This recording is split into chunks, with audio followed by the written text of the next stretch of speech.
No, not me. Oh, got it. Got it. Got it. Got it. Got it. Got it. Got it. Got it. Now we have to behave. Oh, come on. No, no, no, no, no. This is, well, you don't have to behave. Come on. Just because it's recording, it's not like anybody's really going to see it. Well, some people see it, but we're not too goofy. Speak for yourself, Karl.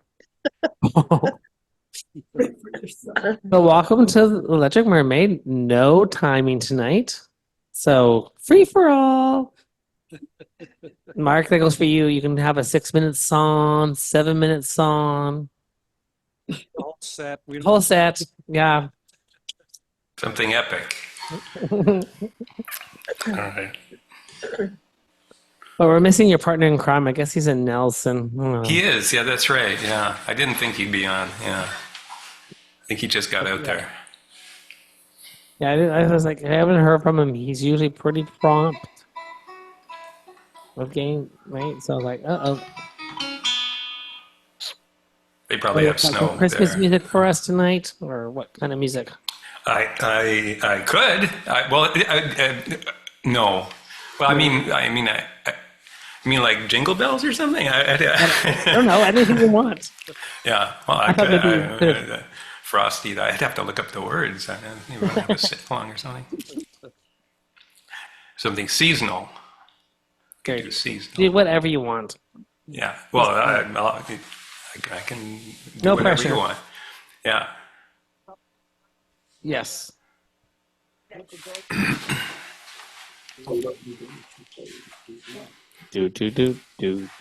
Do.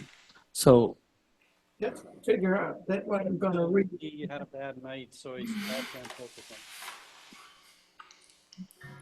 Yeah, he's got a few things going on. So yeah. do.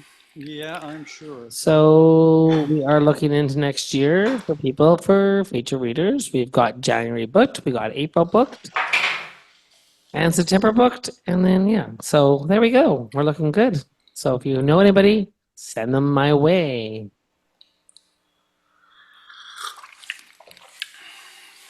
Yeah. I don't think Vicky's gonna make it. Apparently, she told Libbie she couldn't. Yeah, I just put her on. Usually she just shows up. I thought I was just gonna put her on the list tonight. Yeah. Well, because usually, sometimes. Yeah, Libbie and I are gonna. Oh, Okay. do. You can do it, Libbie. Libbie. Yeah. Okay. All right. But so Libbie's not, or she's going? Well, she's deciding. Okay. Come on, Libbie, you can do it.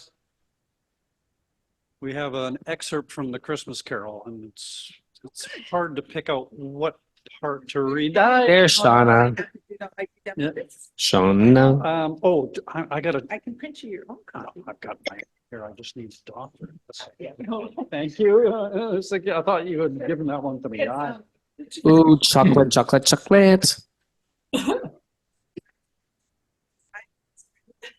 Okay. All right. That'd be great. That would be great. Print the I love that. little circle. the Oh, accept- that'd be fabulous. That would be fabulous. Thank you. Okay. Yeah. Not the time. Yeah. I'd do anything. Yeah, all right.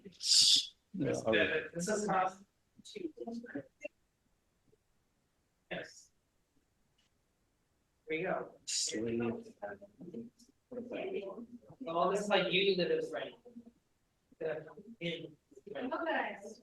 Chocolates? Oh, look at Well, we know you want like low so. For everyone, there's one of each.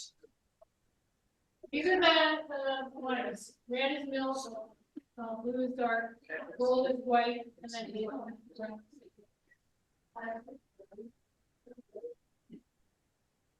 brown.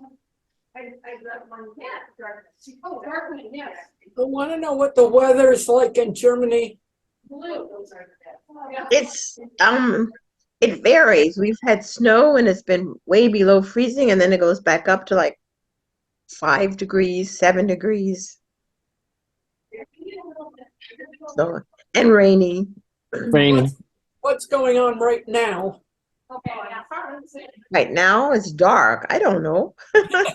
But it was raining yesterday. I'm gonna pass. You can Google on the internet and say, is it raining outside my house, please? Right, it could be. I don't know. Oh, I can actually look. I was there. What time will the sun set on the solstice? That's me. Yeah.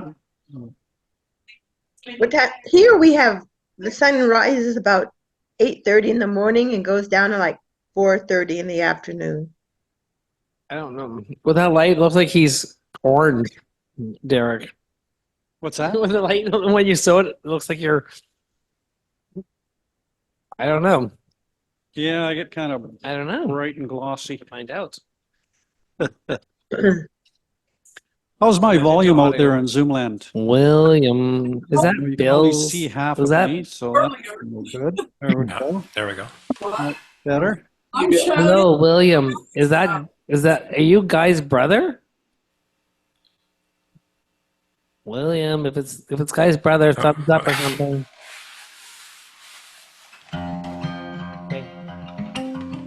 I guess not.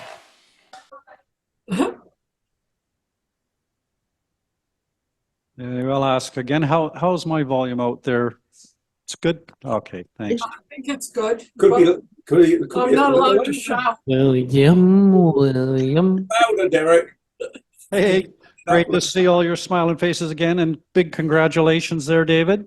Oh, I'm, yeah. I'm going to make the formal announcement later. I'm going to hold it in reserve here, but Dishonorable discharge.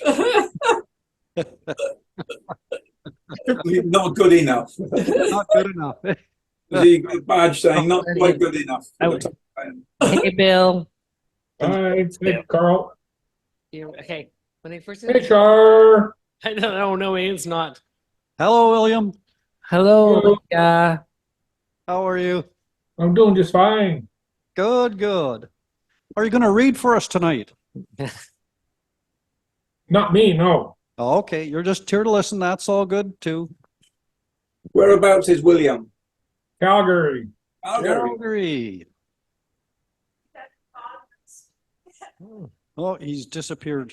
No, he's there. He's right beside you. Oh, there he is. Okay, yeah. Yeah. Hey, the octopus looks great. Yeah, It does. yeah, isn't it awesome? Octi. Yeah. Octi. Right now, I'm calling him Octi right now. Eventually, He's maybe still the nameless. whole ceiling will get filled up in here with aquatic creatures. It'll be like you're completely underwater when you come into Char's. I love it.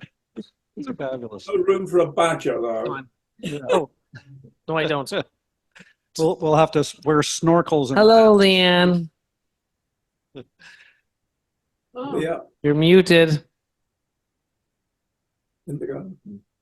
Down in the lower left corner there, Leah, there should be a mute button that's got a line. There we are. Hello. How are you? Hi, good, thanks. Sorry, I wasn't able to see my screen Yeah. properly here. Something weird has been happening. Welcome to Electric. Or are you just here to listen? Just here to listen. Thank you. Okay. And where are you coming from? I'm in Surrey on the mainland. Oh, well, welcome. How did you hear about Electric Mermaid? I think I heard about it through WordStorm. Okay. They mentioned it at one point, and what else happened? I did something else on Zoom during the pandemic with There you go. yeah, Well, I've never heard of that, whatever it's called. Wordstorm? No. WordStorm. It's Wordstorm. Jackie. Takes a while. Yeah. Flew in. Yeah.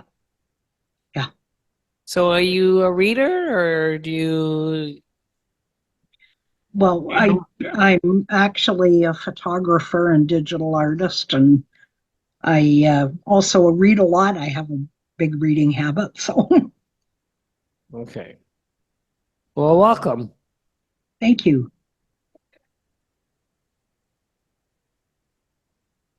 Karl, Yes, Leslie. I have a question.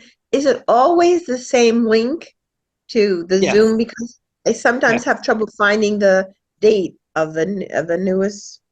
No, it's always the like same link. so okay. Then even if I have an old one, I can still link into it. Yeah. Okay. Two.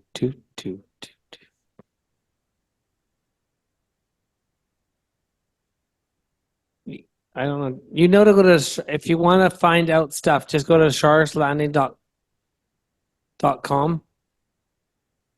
www.charslanding.com, and then click there. It will bring you to Advance, and it'll go. And then everything's in Alberni.ca. I put everything up into Alberni.ca.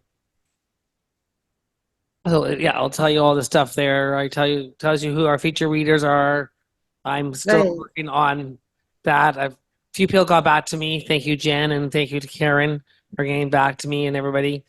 So hopefully I hear from other people because I can slot people in there and it's great.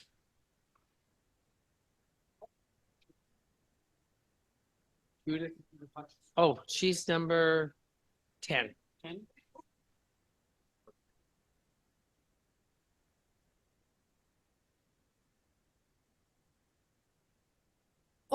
Oh my goodness, we're like No, yeah. 6 minutes, that's okay. on the countdown.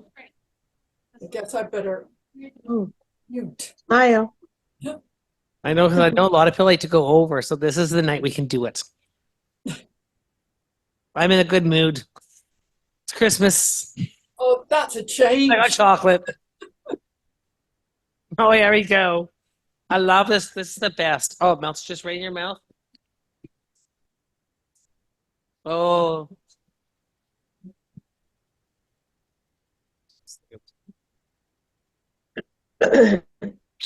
Christmas cookie. Christmas cookie. Mm. Delicious. I'm getting spoiled here.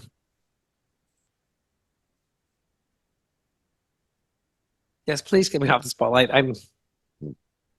I know you want me. I know you. I love being on the spotlight, but I'm time to be done with it. Maybe. Uh-oh. Nope. Nope. There you go.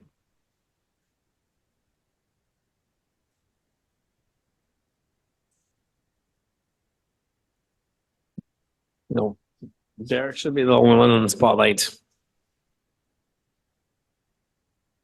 I'm still there. Yes, I know, but I'm saying everybody else is still there. That's good enough.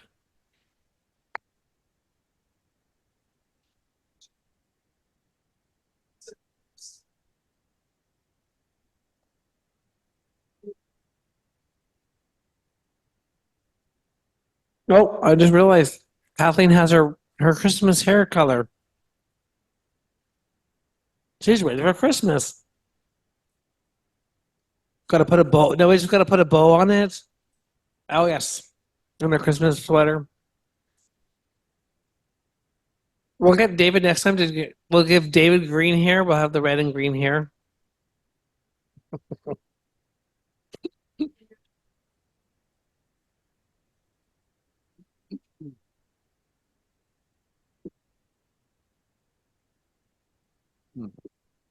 All right, I think we're getting ready. Char ready? I gotta get I'm not getting my time ready because there is no timing to be done. I know. Roll. You're ready? Sorry. Okay. Alleged Mermaid Emcee Derek Hanebury is a Portable writer of poetry, fiction, and creative nonfiction, who taught writing here at Northside College for many years. His new book, Something Else, is already out. Else Altogether is out. It's all together out. It's all together out. Thank you, Karl. Good evening and welcome everybody to Members Night at the Electric Mermaid, and the night where we get to relax a little bit. And for those of you who still have it, let your hair down. I'll look on jealously. Karl's got lots to let down. So, sorry, a little more relaxed tonight. And in terms of the timing, there's no timer going on, so feel free to go on a little bit longer and do a full piece rather than having to give us an excerpt and leave us hanging, Kathleen. You're so good at doing it. And yeah, so it's going to be a lot of fun, I think. And we don't have a full slate of readers, so there's lots of time for you to share as much as you're comfortable with, and we can really relax and enjoy just being with each other tonight as we enter into the holiday season and celebrate another year of the Electric Mermaid here at Char's Landing. Yes. That's not And what a year it's been! My goodness, we have had such a range of featured readers and all you regular open micers. You know, you're our core. You're what really make Electric Mermaid continue on. I think because without all of you folks showing up to read in your open mic slots and do your occasional feature, there'd be big gaps and we'd feel the holes. So we're really glad people keep coming and sharing their work. I should mention right away that we're coming to you from Char's Landing, for those who might not know, and that's in beautiful downtown Port Alberni on the unceded territory of the Hipetcheseth and Sishat First Nation, whose land we are on, and we are grateful that they share it with us. And for those of you who also might not know, Port Alberni is like right in the middle of Vancouver Island, kind of for a few hours every month when the Electric Mermaid happens, the literary navel of Vancouver Island, and perhaps maybe even of Canada. I don't know. Well, we go all the way across to Germany when Lesli tunes in, which is pretty regularly. So the world, why not?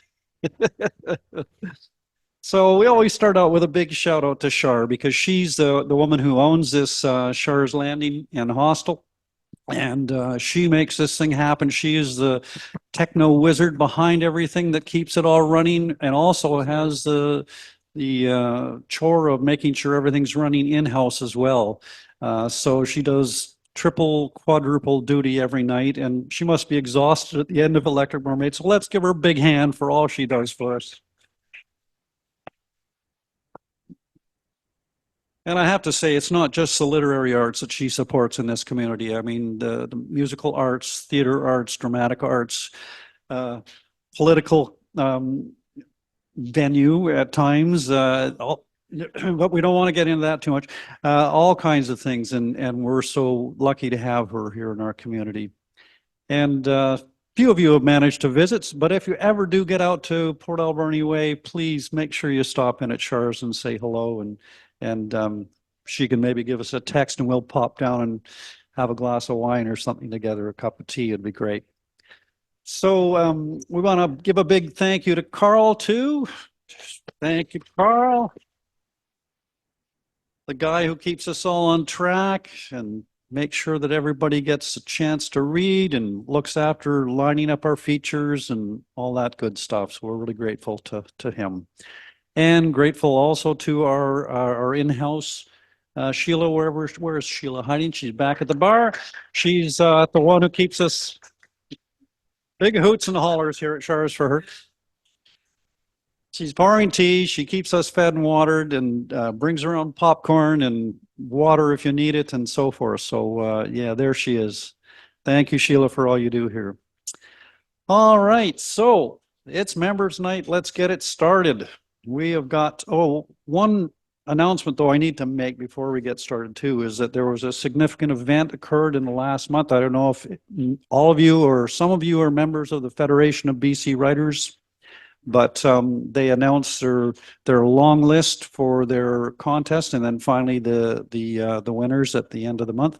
And our own David Kipling was on there with an honorable mention for his fiction. Yes. Congratulations, David. And for those of you who remember Linda Thompson, who was one of our featured readers, she ended up, I think she was just runner-up in, was it first place or second place, I think, for the flash fiction. So kudos to Linda. She's not on here with us tonight, but yeah, in her absence. Yeah. And I saw other people that have come through the doors occasionally showing up on that list. So yeah, we've got a great stable of writers that contribute to Electric Mermaid, and congratulations to you all. But David, we were really thrilled to see that, and well deserved, my man. I mean, for those of you who don't know, who aren't part of the FBCW, I'll tell you, the level of writing in that has just grown exponentially, and the competition that exists now. I mean, I won a couple of the contests years back. I don't think I'd have a chance now. So it's really quite something to see David up there, and I'm glad to see him getting the recognition he deserves. So, all good. Okay. All right. So we're going to start this evening in London, Ontario with Jennifer Wen. Jen's going to share with us some poetry tonight, I'm sure. Evening. Evening. How are you this evening? Good. Yeah. Greetings from Port Alberni's Ontario outpost. Yeah. Yeah, out there in the colonies. Yeah. Yeah, exactly.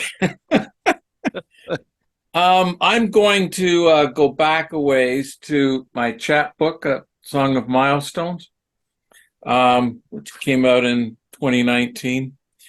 It's a emotional and spiritual tour of my gender journey. The title and structure come from Whitman. You may have read his glorious Song of Myself. And that certainly plays a role. And just a few lines from the very beginning. I follow Whitman and likewise celebrate myself and sing myself, but rather than multitudes, I weave my song of milestones, a decagenesis of scenes along a road that was mine to travel. Well, that kind of sets it up. Decagenesis, that's my own word. 10-part Genesis, I guess, 10-part beginning or something like that. I'm going to do the final section, which is called Phoenix.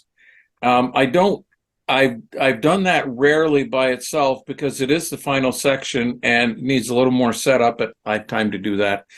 And it also is a little bit longer, and I have time to do that. Yes. I have done it a number of times in the context of doing the whole chapbook, which I did back a few years. I did that several times. It takes about 35 minutes to do the whole shebang.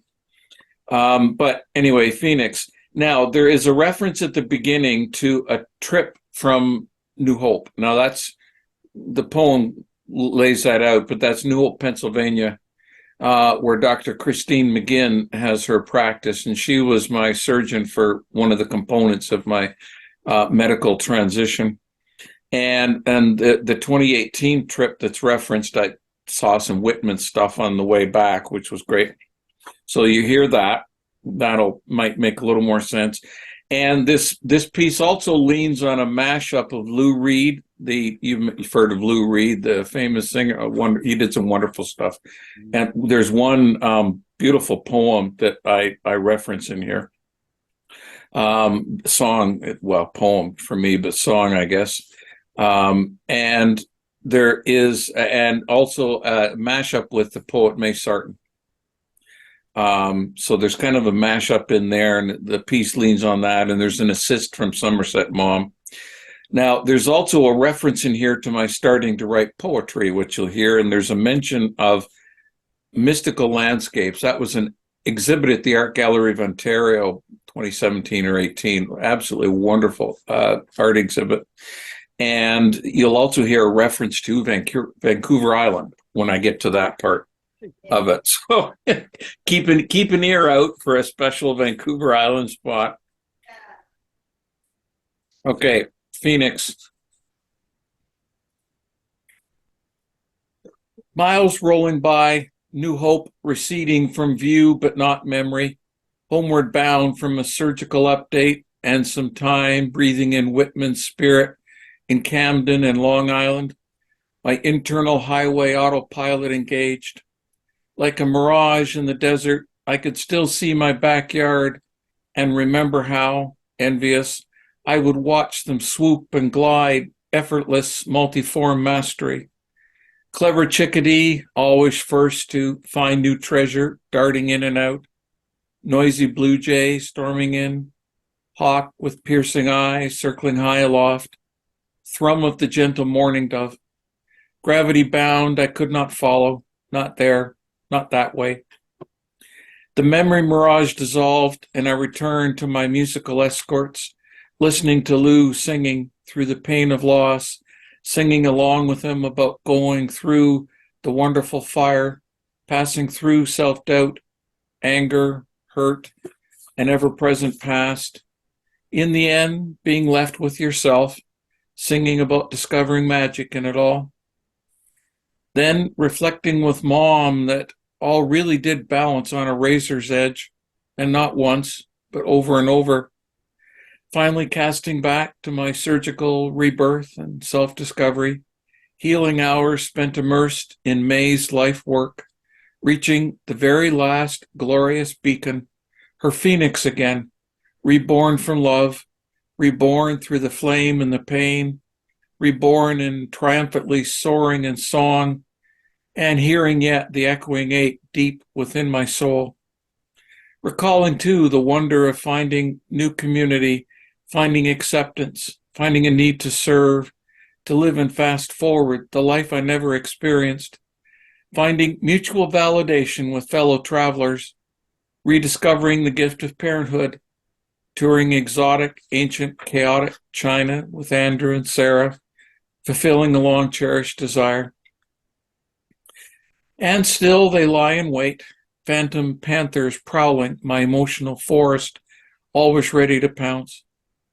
Sadness, moments never pass, never to return, days and years slipping by and chances not grasped, joys I never truly felt, time here growing appreciably shorter, so much time irretrievably lost, awaiting the liberating fire, bleak suspicions I do not truly fit in anywhere, so many feminine marvels and trials, great and small, I will never know. Grieving with silent tears for a girlhood I will never have. Clouds of regret for what was or wasn't that shroud the view back and obscure the vista right in front. Humiliation for the incomplete metamorphosis, masculine ghosts still sporadically bleeding through to draw the dreaded he's and sirs. Frustration at times, incessant, extraordinary, stress multiplied toll on my spirit's storm-battered arc. And still, impervious to transfiguration, my old nemesis companion, fear of what might be or might not be, fear the arc will soon split on a hidden shoal, fear gnawing away, rat-like, in dark interior recesses. And then through the suffocating gloom creep tendrils of light, comfort from some who have walked many miles beside me, new friends found in unlikely places, healing found in the patient, calm souls of trees and the gentle, dancing, gentle spirits of birds, all whispering hymns of serenity. Precious balm found in art, mystical landscapes triggering sunlit reflections to pierce the dark. Startled by glorious Carmana Walbran, sacred realm of primeval forest giants, bursting through my memory's vault and calling for expression. Startled by the unlocking deep within of another door, my voice modulated again, evolved, revolutionized, poeticized, verses piling up in my soul's inbox.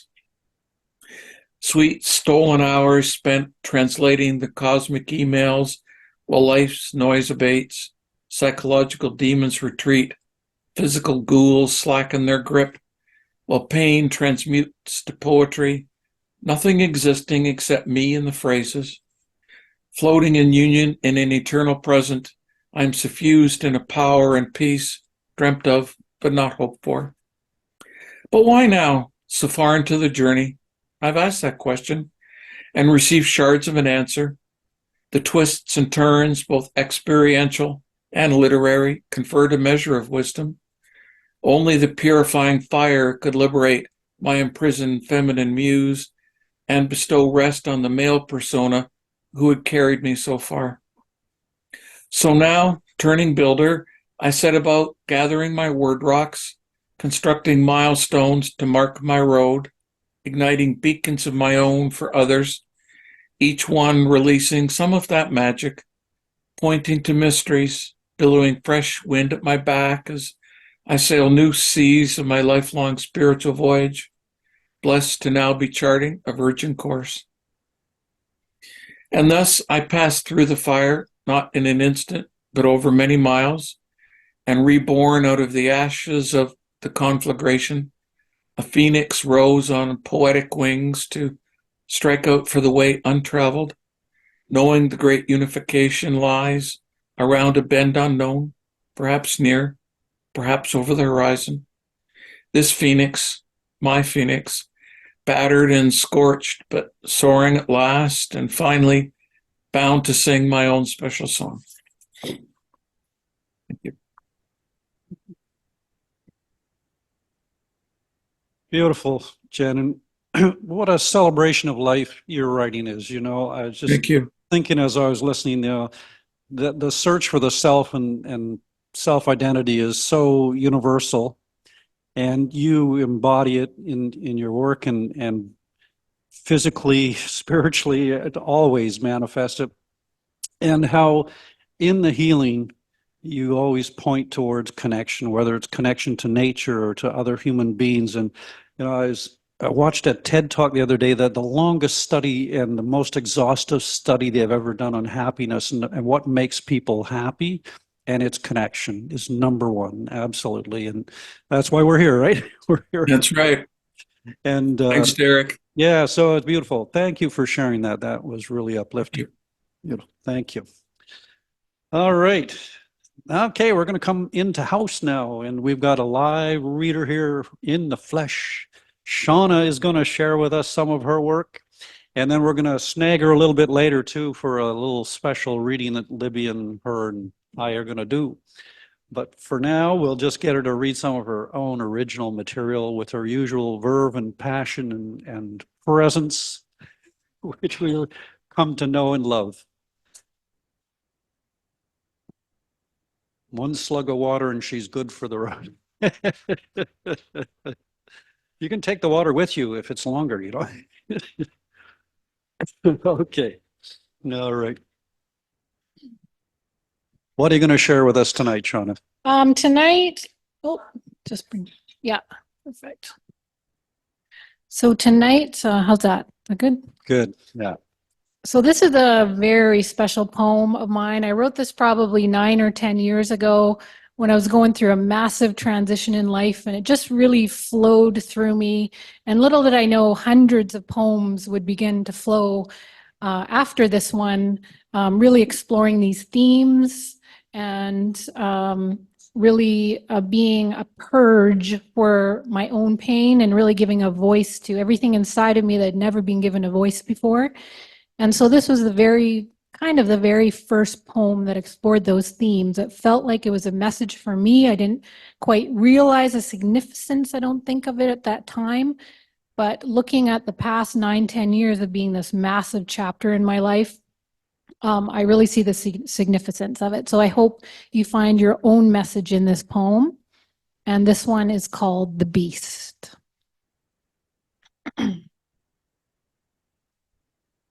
Have you embraced your beast inside? The beast you've been convinced you should run from and hide? The same one you feed with your fears every day. His unsightly self perched in front of an exquisite buffet. He laughs fiercely as mess falls to his chest. There you are, pretty, clinging to this guest to test it's true you're not at your best. A mental test, it's why you're depressed. Just look inside at yourself that's repressed. Oh, beautiful you, no need for distress. You know this is true in your heart and your mind. That's why you're connecting these lines, these rhymes. Sad yet impressed, you try to digest these words, your life, your struggles, your strife. Yet you don't see your divine mastery, not just pretty, so pretty is she. You are blind, so kind in your black and white mind. You fail to see what's beside and behind. So there you go, letting your beast roam till he pleases, he's ready to feast, while spirits starve in your kingdom each day, both a feast and a famine inside you today. Bored and expressionless at your table with him, he eats and devours as your light starts to dim, voiceless in comfort as you continue to cling, hearing your heart call you, it is ready to bring you away from your struggle and pain. The days moving forward will not be the same. Yet you resist and resist as you push him away, knowing in your heart that you want him to stay.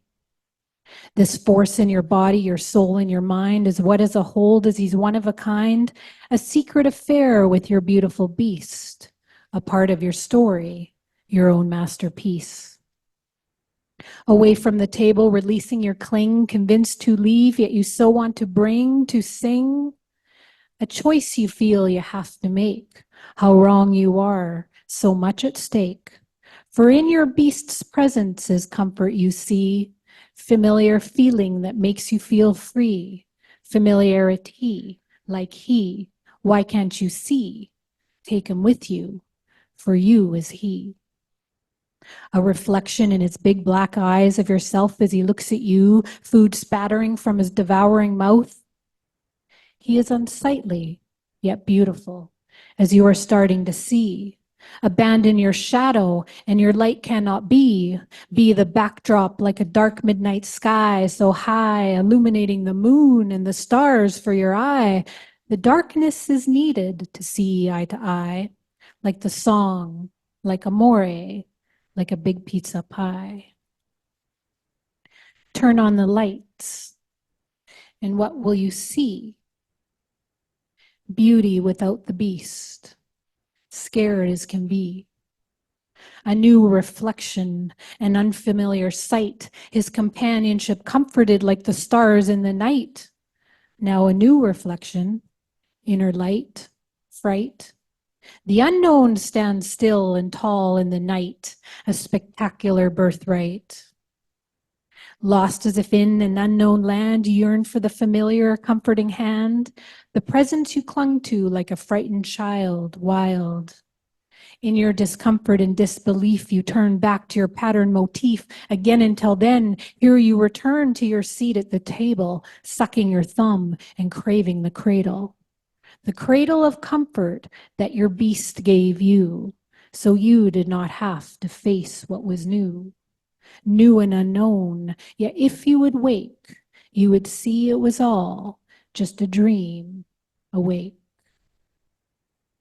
From your confusion births an unrelenting desire, one that tugs at you to return to a place that is higher, the highest inside of you, to the place of your power, yourself that is true, calls you, moves you. And when you return to the unknown that you traveled before, take your beast with you through the door. Watch him restore. He'll keep you safe with his fangs of anger, sensing when any part of you is in danger. See his value, his needed place as he breathes upon you onto your face, your space. Together you'll venture into new land where you will take the witness stand to your world, your inner life, a testament to all without the knife. No need to cut off anything, but soften your cling. Question what the world tells you about denying your beast. Hiding in darkness, by himself he will feast. Feast on your spirit and all that is good. Don't listen to what they tell you you should, what you should do to push them away. For love would accept and welcome to stay. Stay in your heart, part of beautiful you. The darkness, the light, all that is true to you. He is anger, he is rage, he is sadness and shame. Not one beast alike, not one beast the same.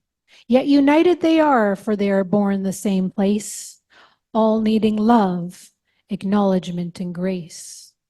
So love him and hold him, embrace his pain, and always listen when he calls your name. He's a baby crying, wanting to be heard. That's all. It's that simple. Just 3 short words. I hear you. For he will go back into his cave. Watch him as you forgave. No longer a slave, no longer controlled, just peace and love as you release the hold your pain has on your heart. It's time to love.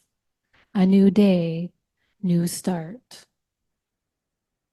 Now go turn your pain into art. Thank you.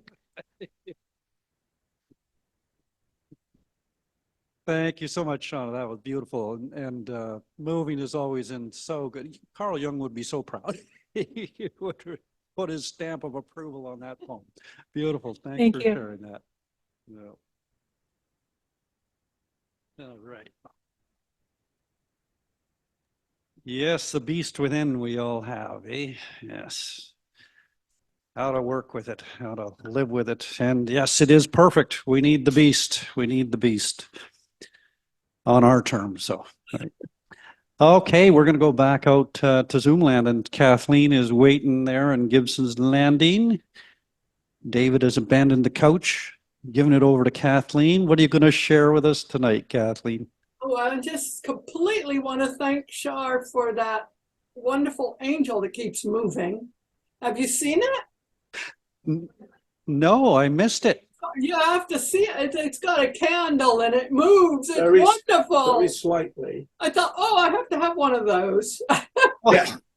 It's right beside the microphone or behind it. Okay. Yeah, it's wonderful. Yeah. Okay, I when things get, yes, there it is. The Bride of Chucky. No. That's what I. Yeah, I think it's good in the holidays to think about murder. So, Sorry, I missed the title. There was some laughter here. Go ahead. that wasn't the title. I just said I think it's good in the holidays to think about murder. Okay. This is back to the Blossom Bloom and Little Bloom Detective Agency. Okay. I sort of talked about last time.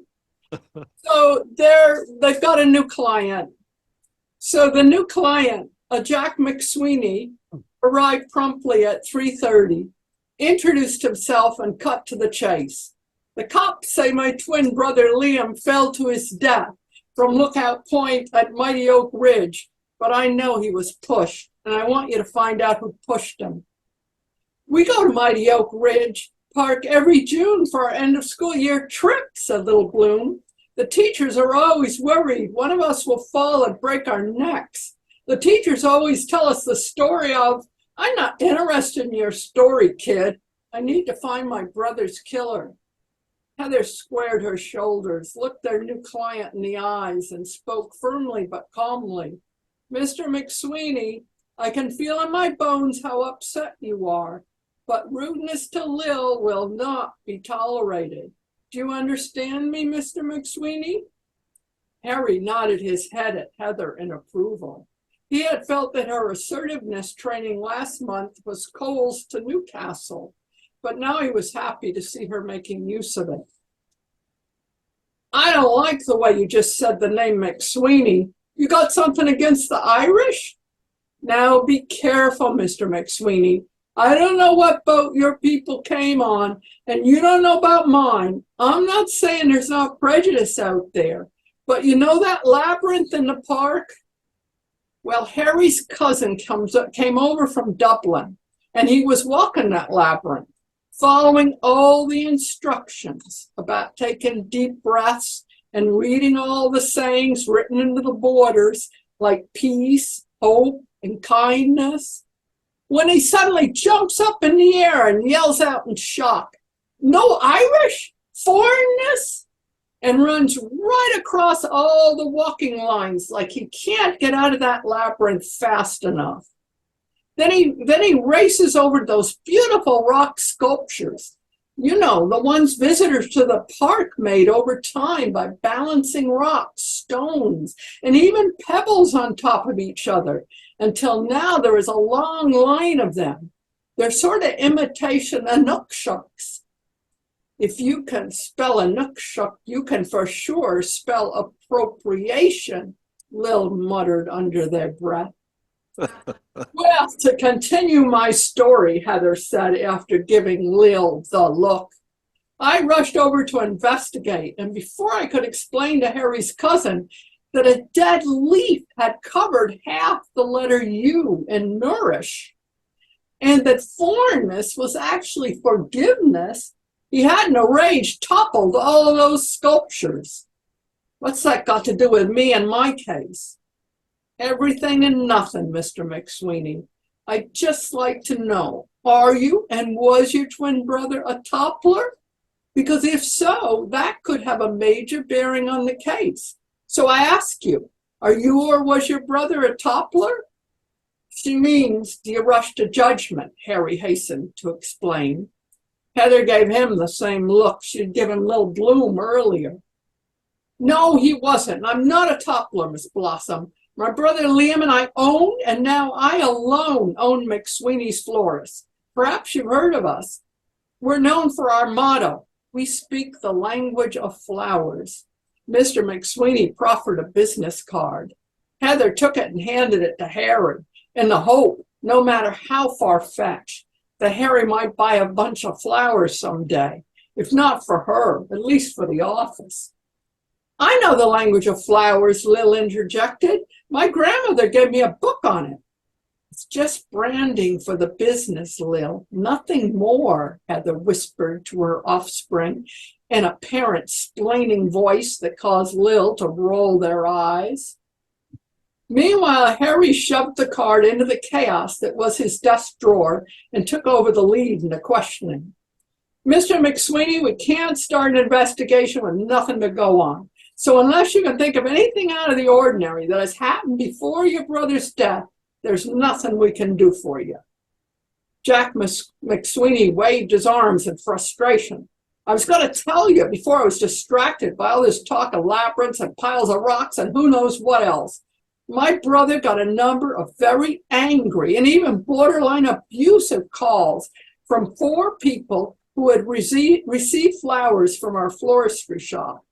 They demanded to know who had ordered the flowers, and they badgered my brother so much that he finally gave each of them the sender's name, even though that meant going against the ethical code of conduct of the floral design business, specifically in regard to customer confidentiality.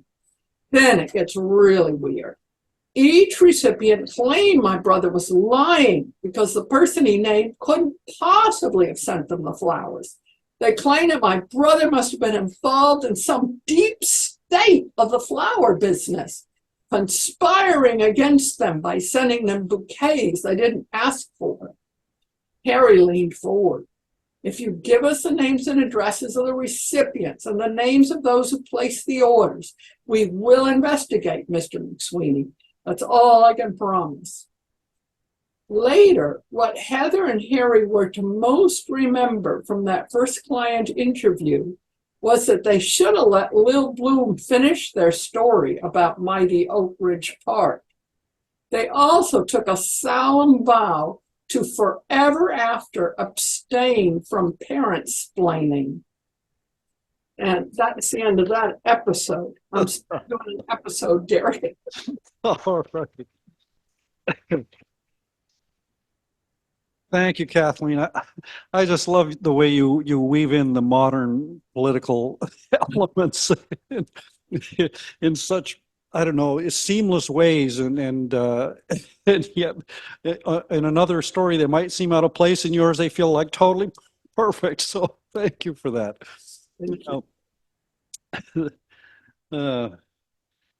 Okay, we're going to come back into house here, and Joelunchbucket is going to come up here, and aka Bob Franco, and share with us some of his work. We'll see if Bob is bringing in some Christmas themes into his writing tonight? I doubt it'll be anything political.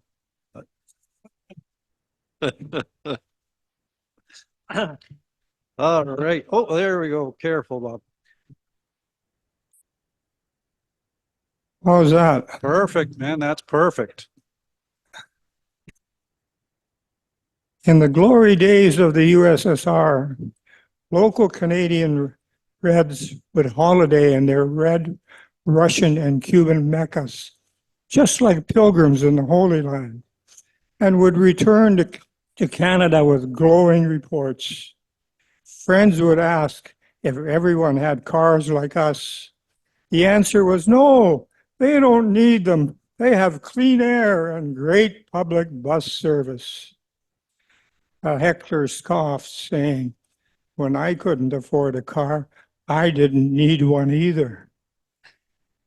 After the fall of the Red Empire, Russia sent reporters to inform the Port Alberni party faithful that their God had died and Pravda was not truth. I too attended and saw eyes glisten when it was reported that Stalin lied in blaming Nazis for slaughter of Polish officers and professors. After the meeting, our Red alderman ruefully admitted, we jeered when U.S. Claimed that democratically elected communist President Allende of Chile committed suicide, shooting himself 11 times in the back with a machine gun. But today, we learned that everything you DPs have been telling us is true. Some Reds quizzed if after centuries of Roman pontiffs, a Polish pope was a CIA planned coincidence to raise USSR Red Iron Curtain. Others mumbled that all priests were queer.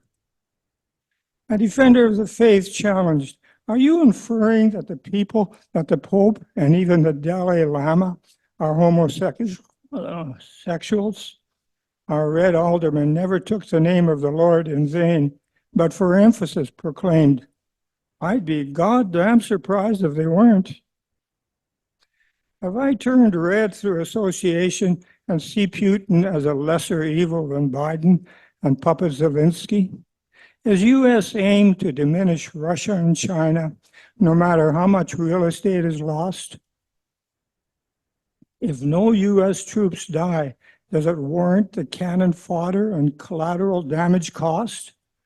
Will future generations see all three, U.S., Ukes, and Russia, guilty of crimes against humanity?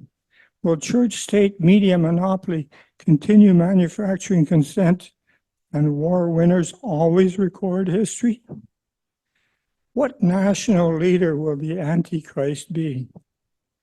I still recall another DP and me challenged veracity of our high school book history. The teacher bluntly explained that he has to teach what the war winners wrote. Are our holy books and clergy as believable? Was Jimmy Carter right saying that U.S. was world's biggest warring nation and are still waging the Cold War? Are they 21st century's Mongols and prolonged peace would cause recession and their war industry profits would cease? Will Israel-Palestine hostilities increase after Hamas hostage release? Are God's chosen justified in a repeat Canaanite genocide?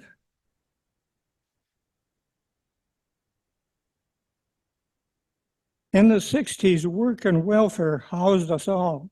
Today, homeless freeze. What caused our fall? Will nuke WW3 be our downfall? If nations settled all disputes by UN arbitration peacefully, would this be the mark of civilization and ensure that collateral damage we no longer see? Will Earth Aboriginals achieve unity, and develop technology to defend us from ET? Or will we, like the dinosaurs, be another asteroid casualty? Thank you, Bob. I was waiting for the ET reference. I wait every month for the ET reference. You got it in at the end. Thank you for that. Awesome. All right. Okay, and now we're going back out into Zoom land, and Mark is waiting for us here in Qualicum Beach. Good evening, Mark. I don't know if we... Good evening. Can you hear me all right? I hear you okay. Let's have a strum on the guitar.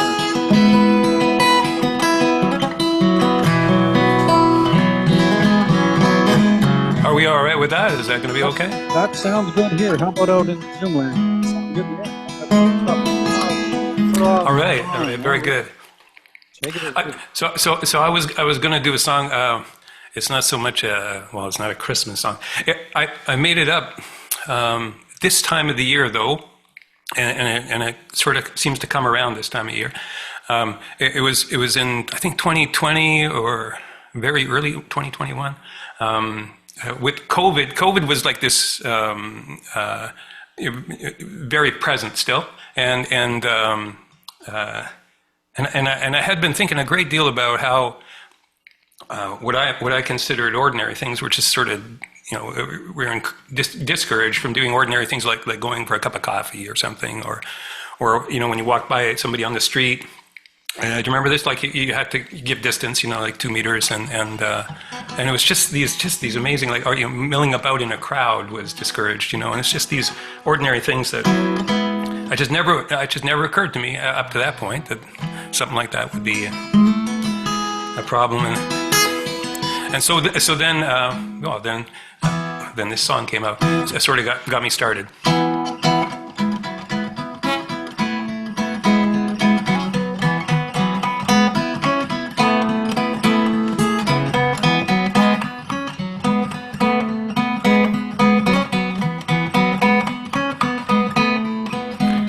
It's that time of the year when the sun and the moon trade places and shadows fill all the spaces, so we only see part of what is.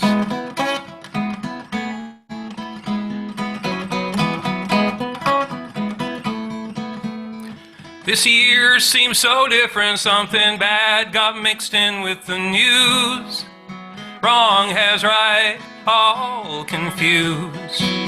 Who knew we had so much to lose? Maybe there'll be a future, or at least the next day that'll be extraordinary. If only in an ordinary way.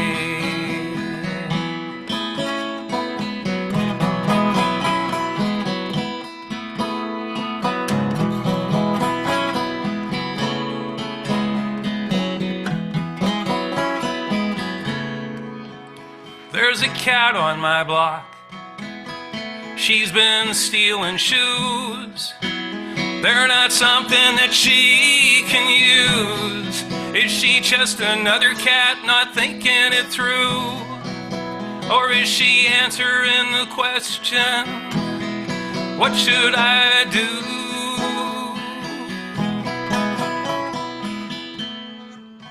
And there's a clock tower ringing, calling out a song.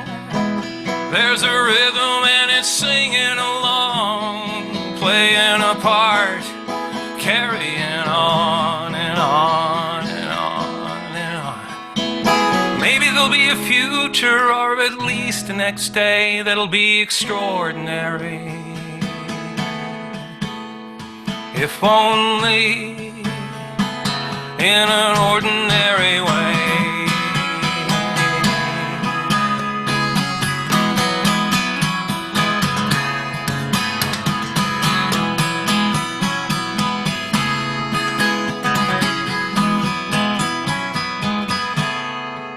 So I'm left wondering what good I can do.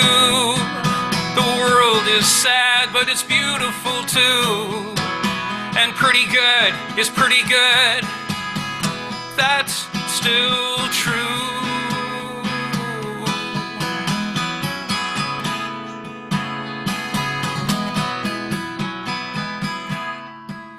Oh, it's that time of the year when the sun and the moon trade places. I hear something in shadowy spaces. Sounds like singing to me.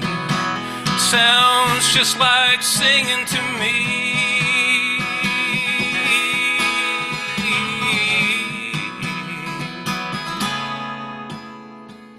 Maybe there'll be a future, or at least the next day, that'll be extraordinary. If only in an ordinary way.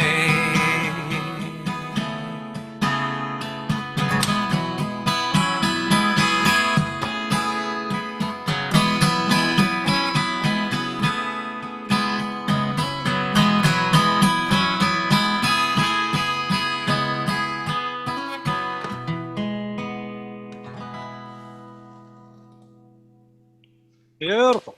Beautiful. Oh, thank you. Very good. Love that one, Mark. That's beautiful. Nice. Yeah, extraordinary in an ordinary way. Yeah.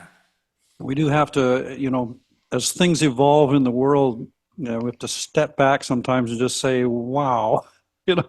Exactly, yeah. Where are we heading? And you know, I remain optimistic. I think, you know, there's, for all the negative stuff that's going on, there's a goodness in human beings and a push in the right direction that we'll get there eventually. But boy, we have to learn some hard lessons along the way. Yeah, it seems like it, eh? Yeah. Yeah. But anyway, that song really captured that feeling so nicely. Do you want to share another one, or? If you think there's time, I think we probably because got Karl it. went and said Karl said something about Christmas. Now I don't.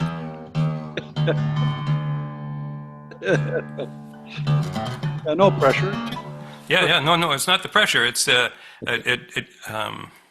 stuck with my plan, but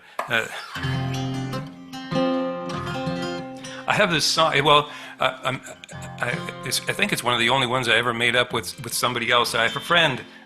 His name is Neil Gilson, and he had these words mostly, and I put the tune to it. So.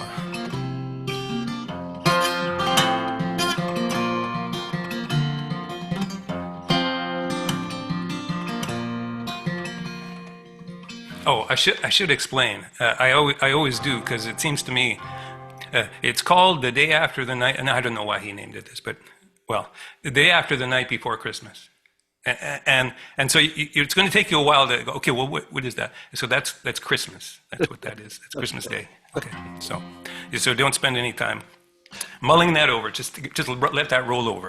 I think Christmas Day was already taken as a title. I guess so.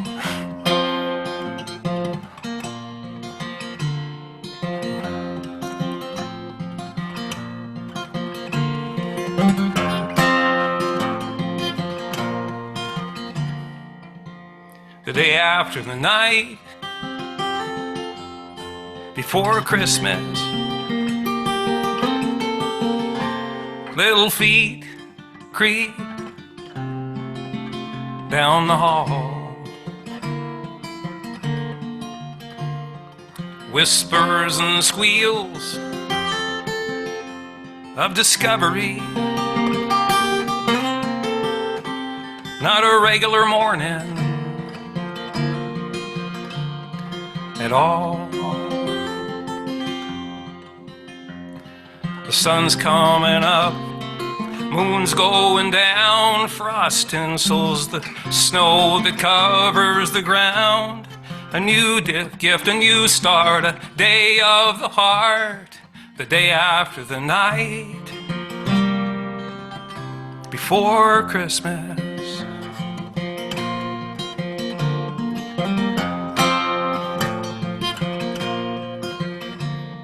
The day after the night before Christmas. There's clatter and stuff everywhere. Puppets that talk, robots that walk, chatter and memories fill the air. The family is calling, friends dropping by. There's nothing to worry about, do or decide. Oh, this is the day that all day should be, the day after the night before Christmas.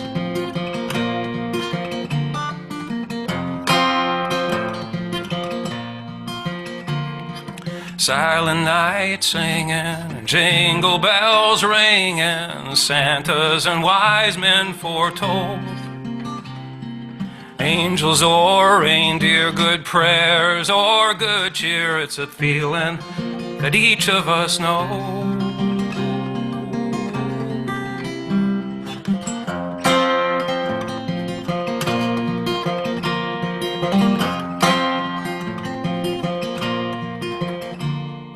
The day after the night before Christmas, there's tracks in the new fallen snow. You can't tell where they start or where they end, but surely you see where they go. Where there's light and there's gifts and there's giving, we lay down our fear and our war. From the deepest of nights rise the songs of the heart, the day after the night before Christmas. A new gift, a new start, a day of the heart, the day after the night before Christmas.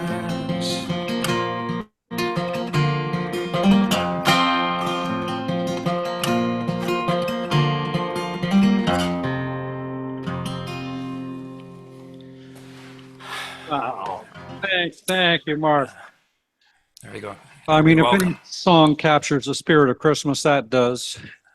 Oh, My book, yeah. that was beautiful. Thank you. Sometimes I worry it's like a lot of people don't experience happy Christmases like that at all, but some do, I guess. I know, Anyways, yeah. that's what that one's about. So Yeah, and I like you focus on the positive side of us having that spirit and how it right.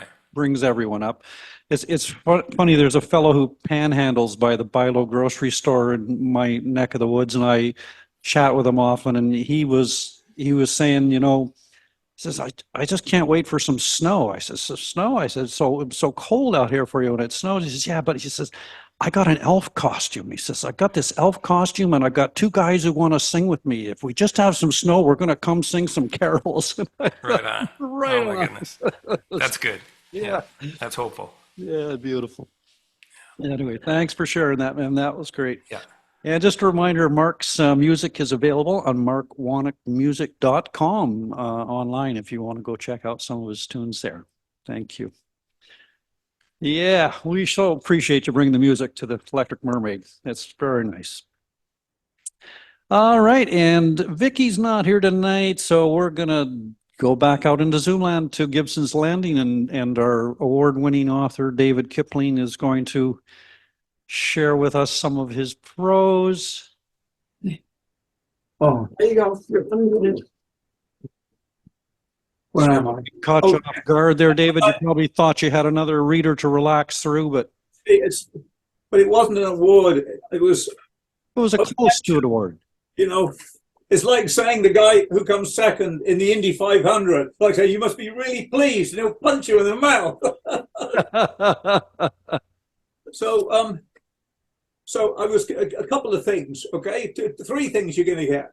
So Too Light-Hearted. The Paris Review, some of you know that it's been going for a long time, has interviews with writers. And I was reading through a volume of it. And in one chapter, they asked the writers, who is your audience? Who is your ideal reader? And Anthony Burgess, the novelist, said this. Who's your ideal reader?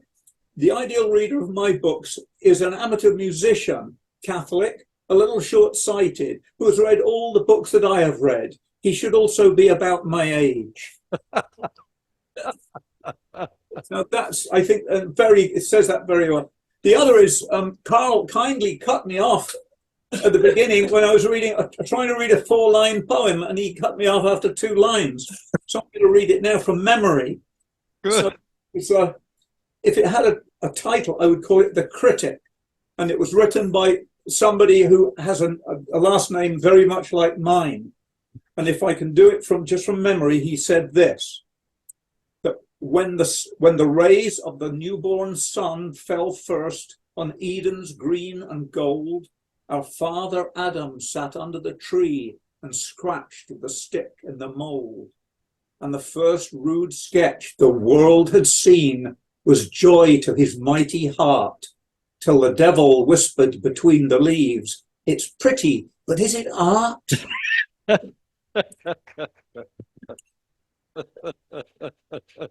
So you see, the devil was there right at the beginning. Yeah. Saying a confused poem, but maybe later works will be more interesting. Okay, here's my little 5-minute, 6-minute piece, a work piece. I'm a bit fuzzy on my screen, but I hope you can see me. On the wall behind the counter of his bakery in Davenport years ago, Ron had mounted his bodybuilding trophy, earned 3 years in a row at the Spokane County Fair. And until that dreadful time when his bakery was failing, he had exchanged banter about the trophy with his regulars. This morning, here in Spokane Falls, Ron paused, reaching for the lever of Lucky Loaf's air conditioner as the memory resurfaced. This morning, he had tugged the Lucky Loaf nylon tunic over his broad shoulders and switched on the lights and breathed the cool, yeasty air and got to work. Ron's plastic dough buckets each held 6 quarts, and for years he had swung similar buckets from the floor, filled from the shining mixer, up onto the bench so often and so fast that, he told his customers in Davenport, that Muhammad Ali himself had once dropped in to buy a Danish, looked at Ron's forearms and said, "Please, sir, please don't hit me." Old Miss Novak back in Davenport, he remembered her too.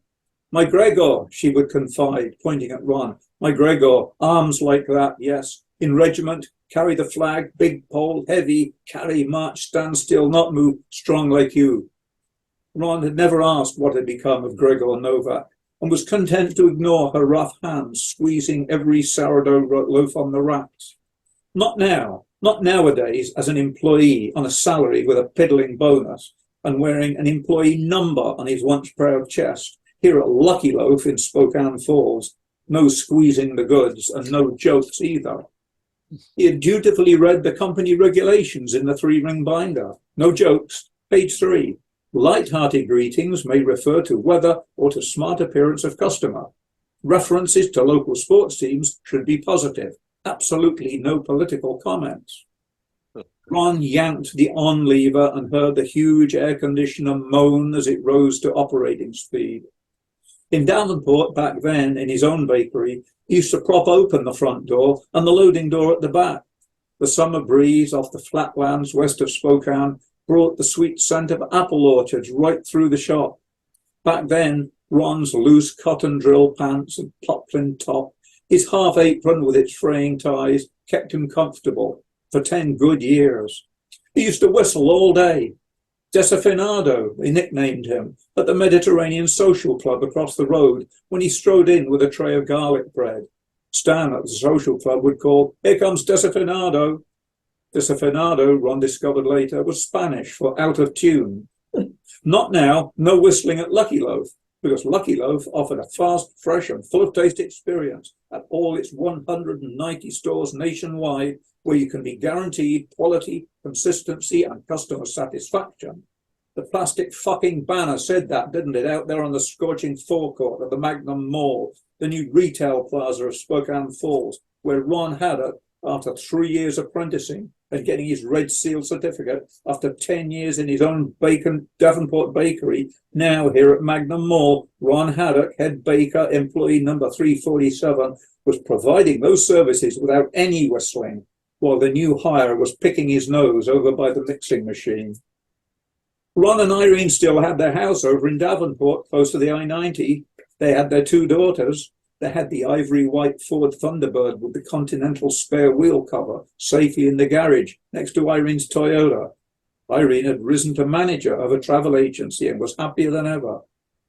In the tiny back office here, Ron Haddock kept a binder of photographs with which he had tried vainly to inspire new hires, showing them photos of his specialty baking achievements back then.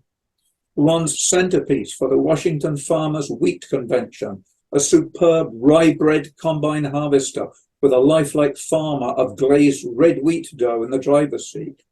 A cake. Ron had made a cake for Mrs. Novak's birthday, secretly ordered and paid for by the Polish Community Association, with a blue icing 93 that Ron had made hard enough to be lifted off and preserved intact on a dresser or a shelf. Good Washington club wheat from virtually across the highway, ideal for a cake. But Lucky Loaf ships in cheap wheat from Texas, and there are no cakes here at Lucky Loaf, and no special orders either. Ron walked through the bakery and inspected the mixer and the trays and the dough buckets, the stone deck ovens, the convection ovens, the floors. Yesterday, a shop. Mid-morning, a rush of customers, and there suddenly was the tall, bib-overalled figure of Tommy Hakkinen at the counter. Tommy Hakkinen, the same crooked grin, the same piercing eyes, and when he'd last seen him in Davenport. Hakkinen's haulage, heavy road freight across the state, and interstate too. Tommy had left high school the same year Ron had. A good guy, Tommy. He'd taken over his dad's flat-deck Kenworth, and 15 years later, Tommy was running half a dozen big rigs out of Coeur d'Alene and west to Yakima. Grease-stained hands, busted knuckles, and a couple of million tucked away under his wife's name. Ron, what do you know? It's Ron Haddock. Good man. Look, I need something for me and the family. We're out at the picnic this afternoon, out at the lake. Whatever, good to see you. Ron Haddock smiled as best he could and rustled up some pies and rolls while Tommy looked around the shop. I wondered where you'd gone, Tommy boomed. After your place in Davenport closed, I should have chased you up. Sorry. How's it going here? Is this your place or? He gestured to the corporate logo and furnishings. When Ron handed over the bags, he winked so that Tommy knew it was a freebie, for old time's sake. Then Ron caught the counterboy's scornful sideways look. Back in Davenport, Ron had never done freebies, and Tommy and the other regulars never expected it. But now Lucky Loaf's head baker was sneaking out a few pies for free, as though to make up for something. Ron had known what Tommy Hakkinen was thinking as he ambled back out yesterday, clutching those paper bags. Ron had thought the same himself just this morning, polishing hard and angrily the display window that belonged to Lucky Loaf Incorporated, who owned it and 190 other plate glass windows across the states. Ron gritted his teeth and rubbed the shuddering plate glass under his tightly folded cloth. The end.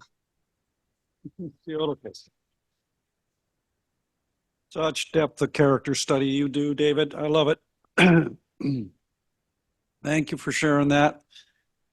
And yeah, I don't know. Yeah, we had not a bakery quite like that, but we've got a donair place that might have some comparison. Anyway, thank you. My niece's. What would he be? And Michael, my niece's husband, he was a baker, still is a bit in England, and he was famous in the family because he won a prize for his buns, the best in Britain, across Britain. There was competition among bakers, and he got a prize for the best buns, and we always enjoyed that. But the outfit he worked for was big, and it decided, the bean counter said, we don't need a head baker or a manager in our stores anymore. We can ship in stuff. And so he, bit by bit, a lot of trades like that. Another cousin, actually, the same thing, where they were bought up and somebody said, we don't need all that, we'll just chip in cheap stuff. And they ended up, after a kind of a long career of doing really good stuff, being obliged to just merchandise cheap stuff. Yeah. Oh yeah, it's that's what I thought of them actually. When I wrote it, I wasn't thinking of them, but now I realise I was thinking of them. Yeah, beautiful. Thank you. All righty. We're going to come back to Charlene here, and Karen Poirier is going to read to us live from the podium. Good evening, Karen. There she is.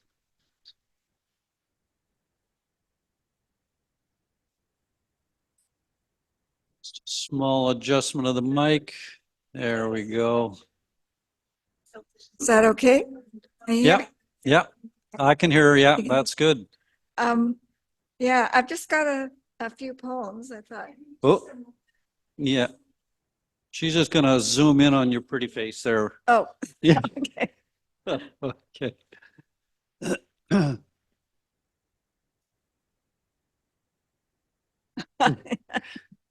And try and be square onto the mic, because if it's at the side at all, we lose you a That little better? bit. Yeah, that's good. That's Okay. good. Okay. You gotta be able to see here. Yeah, maybe if I move it back a bit. The first one is called Weewakai, and I wrote it when we were camping, and I never know when I sit down with my sketchbook if I'm going to end up with a drawing or a poem, because I quite often just write phrases all over the sketch, and this was the result. Weewakai, denim sea, patched and worn, needle sharp mass stretched taut, and an eagle cries. Outer calm, liquid paleness, milky clouds, leaking crystal raindrops. Rolling tides lick the shore, soggy sand, salty shells, dripping driftwood tossed about, ebb and flow, ebb and flow. Sight distorted, fingers stiff, powerful surges rising, the ocean within me, ebb and flows, flows and ebbs. Beautiful.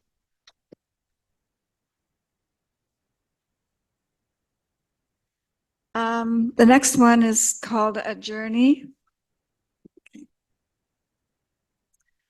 A maple leaf, red-faced, freckled like wrinkled soil, twists, turns, pauses, catches its breath on a glassy puddle, skips past marshmallow blooms, bowed, limp, slowly dissolving into nothingness, past weeping lilies and ripened rose canes, flies with red fir needles raining from the sky, cries, "Look at me, I can fly for a while, at least I think I can," darts past frost-tipped poles, reluctant, uncertain, carried by trembling winds, knowing but not knowing. Days pile like a graveyard of leaves, flaming, crisp, crunching, fresh but stale. The elderly leaf rustles, chatters, follows his crooked steps in tall muddy boots, trailing wet wheelbarrow tracks, clings to the wire, exquisite decline, wistful, dreams of home and better days.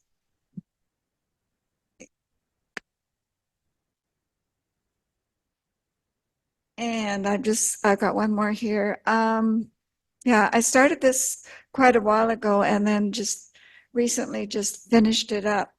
So I thought I would read it. It's called A Silver Thread. Iridescent, shimmering in gold, rice fields bask in steaming sunshine and purple shadows flickering through bursting meadows, her moist face shaded with a wide coolie hat and sweat-soaked red and blue cotton. Rice grains pop higher, higher, flying over the edge into dark, wet earth. A tiny life nestled against his mother, eyelashes fluttering. He sighs, his fist relaxed against her breast. Pink dampness, warm and content. He is laid down in his bed. Why is he sleeping so long? His breath has quit. Dark hair peeks out of her tight yellow band. Rice grains race by as she chats. Machine whirs, shake, shake. They dance and bounce. Abruptly turning, her sleeve brushes soundlessly. The rice jumps and lands on the gritty ground. Loose strands of honey-colored hair frames her 6-year-old face. She dawdles, scuffing her shoes. Hurry up, scolds her sister. I'm not going to wait. All that is left at the end of the day, her backpack and fuzzy brown bear in the grass. A sizzling pan sputters and spits, diced peppers, tomatoes, crisp onions, succulent chicken. She stirs jambalaya for dinner that night. Hard grains of rice tinkle and fall from the soft plastic bag to the pot of hot water. One balances, teeters, and missing the rim rolls onto the floor. His foot is like lead on the gas of a red Chevy 2 with a 350 motor. His father worries. He's reckless and giddy with power. He disturbs the comfortable golden day with wild acceleration on the Coombs country stretch. A horn blasts, a calamitous screech, split second of shock and a fiery blast. His half-crooked grin and invincible strut is frozen in time. She scrapes leftover peppers and rice, gooey tomato sauce and places for the baptismal rite, half-clean plates in the dishwasher. She peels back sticky moist rice from the gray metal pot. It plops in a clump in a bucket of waste. Papers rustle as she reads the report, a rising star in medical arts, trained to heal but unable to stop its course. 4 months to prepare for the wasting, bowed head, stinging tears blurring the print, and the call, "Mom, I need you to help." In small swaying shadows, sweeping lacy white tides, and cool quivering moonlight in an ebony sky, a silver thread catches, entwines, and guides lost souls and wandering grains of rice.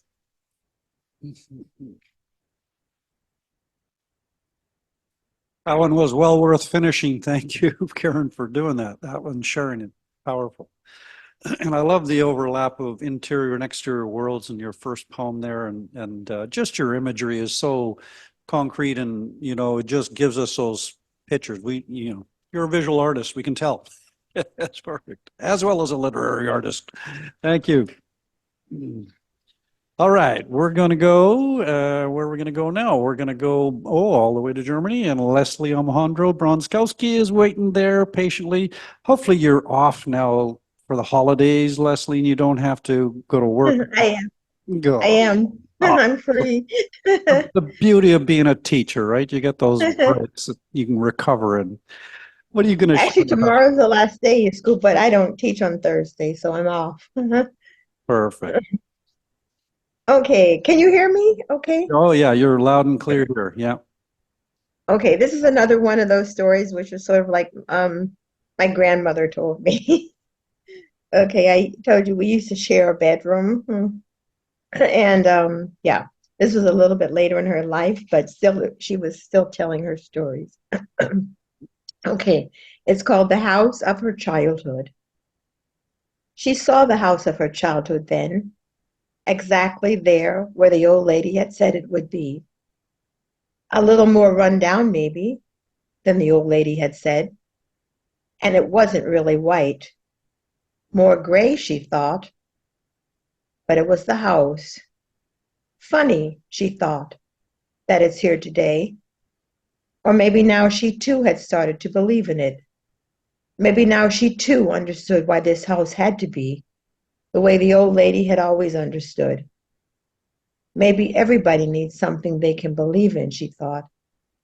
For a second, Jim came into her mind, Huck Finn's friend, who had believed so hard in his hairball to tell the future. She almost smiled at the comparison, but then she remembered who Jim was. She even saw the blue door that the older brother, the one from the first marriage, had painted every year new, and the window that had never shut right.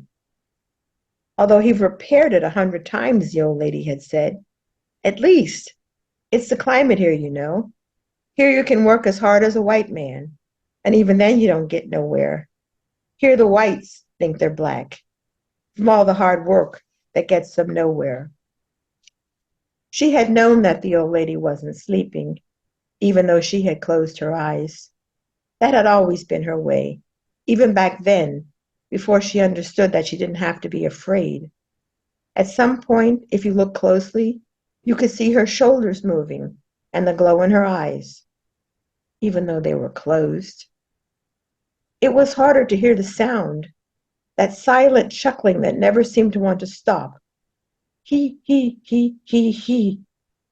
Back then she had thought that she would explode, the old lady, if she didn't take a breath. How can you laugh from the inside?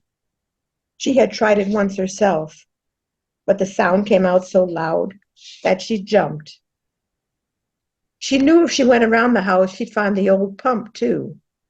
Today, not even the older brother could move that handle. But back then, when it was summer, and it was always a warm summer, they had held the babies right under the pump and washed off the blood. Back then, didn't nobody go through all that drama of hospitals and hygiene. Didn't have them know how, and didn't no baby die. Except Clara, of course. But that was appendix, and only then 'cause she fell from the mule and it broke. And at 8, she wasn't no baby no more nohow. Not in the real sense. Somehow it made her cry when she thought about it. They held them under a pump to bring them into the world, and well water is always cold, even in the summer. She knew that. But even that couldn't harden them for life. Wasn't there anything you could do?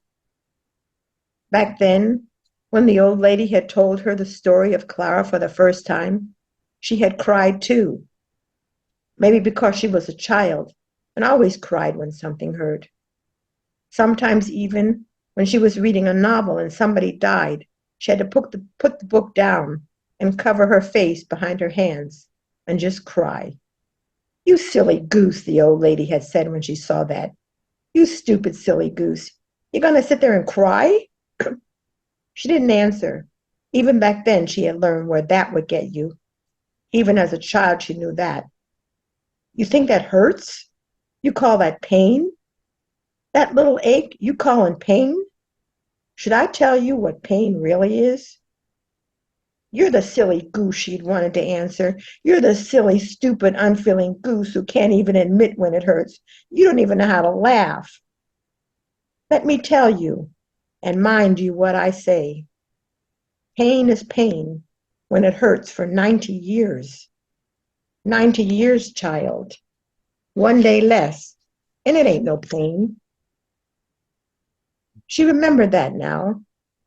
She had thought about it a lot all through the years, now and again. Really only then, when everything was over and almost forgotten, when only the memory remained of what had been and nothing more.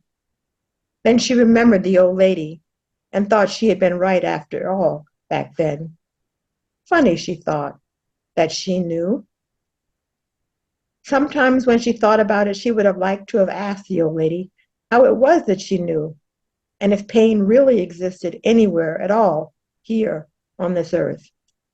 She couldn't think of anything. The old lady looked at her. Child, she asked, Do you know I've started flying?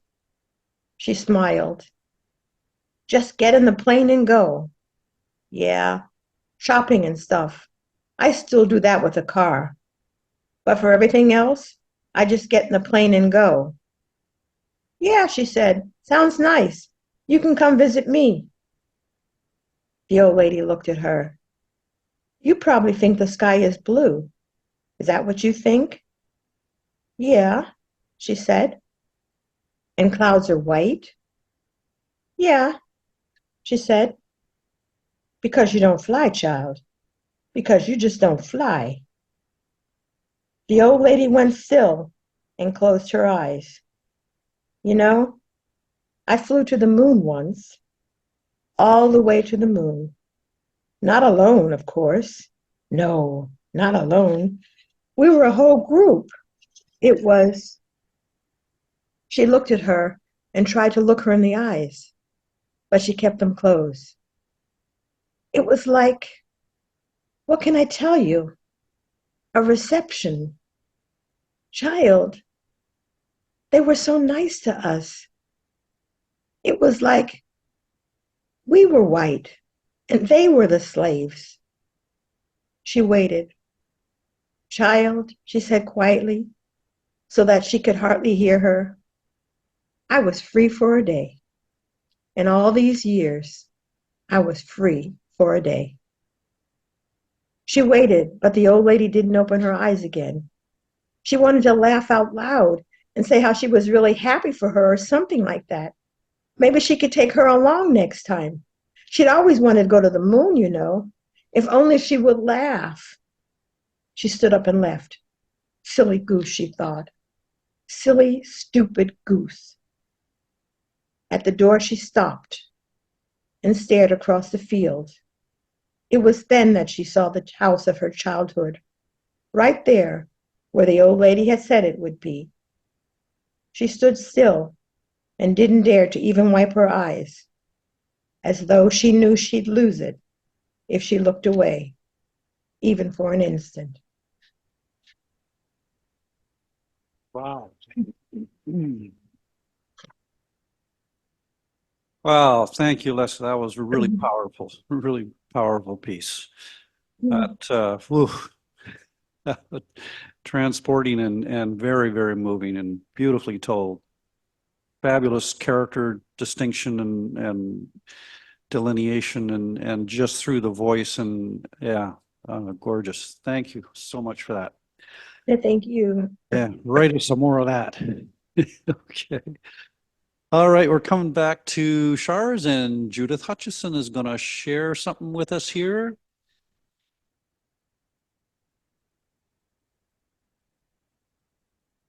We'll have to stretch that microphone up a little bit higher. Evening, Judith. Hi. Hey, good to see you. It's my birthday. Oh, and happy birthday, Judith. All right. You. Happy birthday to you. Happy birthday, dear Judith. Happy birthday to you. I think you should get a free Electric Mermaid vodka drink there. Thank you. That was really nice. Thank you. I'm always confused by this mic. Is it okay? Yeah, it's good now. Yeah. What I have here is another selection from my memoir. It's 6 pages, so I've marked it off into increments. This is the first one. Okay. Can I just say one thing? The secret with the mic is to hold your head still. Because as soon as you move your head, then it fades and it comes in. You know, it's directly in front of what I'm trying to Or read. you're trying to read, yeah. So I hold it up and off to the side and turn my head, but I keep my mouth straight. Try it, I don't know. I'm no expert. Side straight. Got it. Yeah. Whatever works. Right. So this is still 1959 Chicago. I'm 8 and my brother is 9. Rooftops. I always liked the fairy tale of Hansel and Gretel. He kept his sister alive when they were abandoned in the forest, and then she rescued him when they were captured by the witch. I liked how they stayed together and looked after each other. I think of their story now when I remember playing with Jimmy in our neighborhood forest of brick buildings. And I begin to know why Hansel and Gretel were in my heart then and why I keep them there. We're 2 stories high, traveling from west to east toward Lake Michigan, across the rooftops of the buildings that face Morse Street. They are mostly covered in black tar. Jimmy's the leader, running in front of me. Each time we come to the edge of a roof, I beg him, no, don't. But of course, he does. He jumps across the narrow gap between the buildings, landing on the next roof. I hang back. This is dangerous. No, I don't want to. It reminds me of those times back on the farm in Cambridge before St. Vincent's. I was 4 and Jimmy was 5. Grandma used to warn us that the old shed was dangerous and stay off. Jimmy showed me his secret way of getting up there. He took me around the back where he assured me Grandma couldn't see us. There was a tree with a branch that hung above the roof. It was quite near a dilapidated old fence that ran alongside. If we kept a sharp lookout and were quick, we could hop up onto the fence, reach that branch, scramble along, and slip down onto the roof. Jimmy used to remind me to stay low, keep out of sight. He'd put his finger to his lips, be quiet. We used to sneak up there and creep around, just like little thieves. We never fell through, though, and I don't think Grandma ever caught us. Jimmy always went first. Now, after St. Vincent's, I'm 8, he's 9, he still goes first. He's calling back to me from the other side. Come on, Judy, you can do it. He's patient and kind, coaxing me until in the end he gets me to jump. Then we're off again, running across another roof, a thrilling freedom. The spaces between the buildings seem wide, even after Jimmy jumps and proves to me that they are narrow enough. Sometimes the buildings are so close together, I jump across almost readily. But this next one looks really very wide. I look down to the walkway at the bottom of the chasm. Boy, that's a long way down. No, this one's too much. We're not in a cartoon. This space is just too plain wide. No. Jimmy jumps. He makes it. And in a flash, he jumps right back again to stand beside me. See, he says, told ya, it's easy. Watch. He jumps across again and back again. See, come on.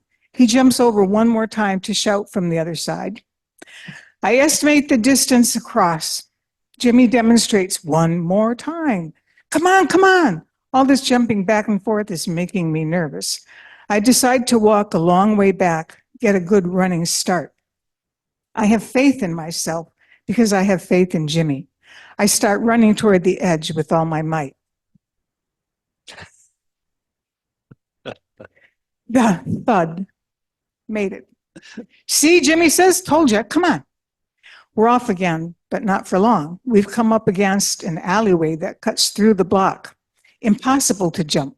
Anyway, look how low that roof is over there. We're on top of a 2nd story, and that's only a 1 story. Even if we could jump a whole alley over, we can't jump a whole story down. End of the line. We turn around and jump our way back up to the place where we started. It takes a lot less nerve going back. On the ground behind Moore Street, we dally down the alley in a somewhat anticlimactic mood. Eventually, we arrive at the intersection of the very alley that cut us off. See, Jimmy says, that's the same building. Hey, look, stairs. He crosses over to them immediately and starts up, after a quick look around to make sure the coast is clear. I follow. They are wooden planks with wooden slats for railings on both sides. We follow a short flight up to a square landing, take a left turn, and continue up another short flight. That's it. We're on the top. We made it up here after all. Hooray! We step onto the blacktop and look around. Hey, a little bit ahead of us, we see the front part of the building goes up higher than the back part. We're facing a wall, but it's painted wood. Then Jimmy spots something even more interesting. Look, he says, a window. I look where he's pointing. Now I see it too. It's a sash window about 30 inches wide. Then Jimmy whispers, look, it's open. Thank you. Oh, boy. Here comes trouble. Thanks for that, Judith. That was great. Oh, and the tension I was feeling when they were up on the roof was terrible. Oh, God. Please don't let this be a tragedy. Yeah. All right. Okay, so yeah, we're coming to that the last reader for the night, which is a surprise. Surprise! We have three of us are going to try and read a little bit of the Christmas Carol to you without rehearsal. And so, oh, that would be great. Yeah, I'll just use mine. Okay, and then. Yeah, we'll need someone up at that one though. Libbie, do you want to do the main one up there?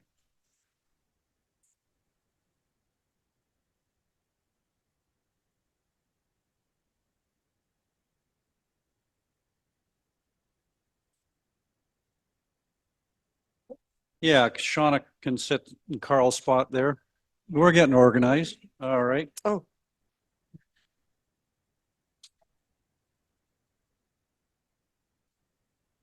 Mm.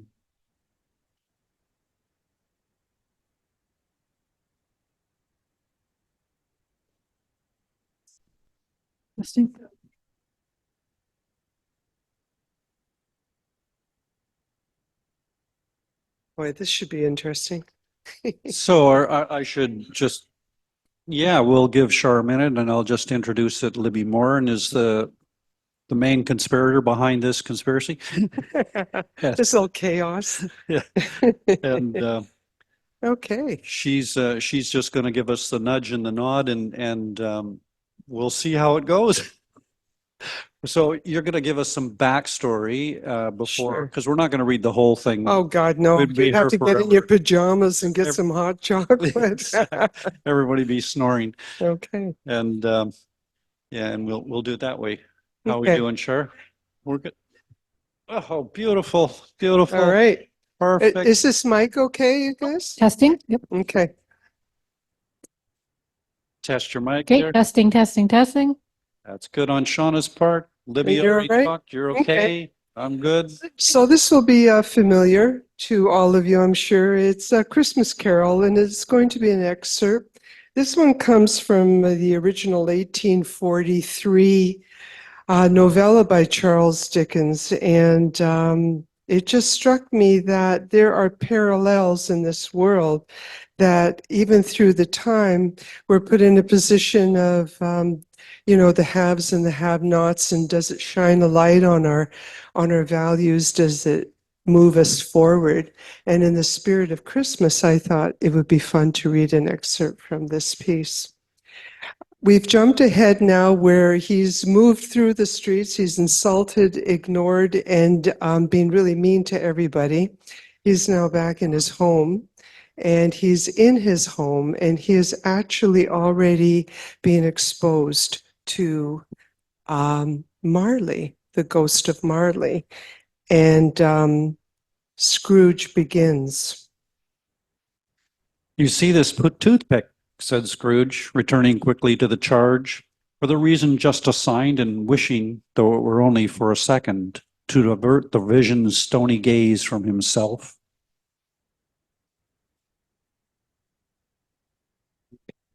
Where's my ghost?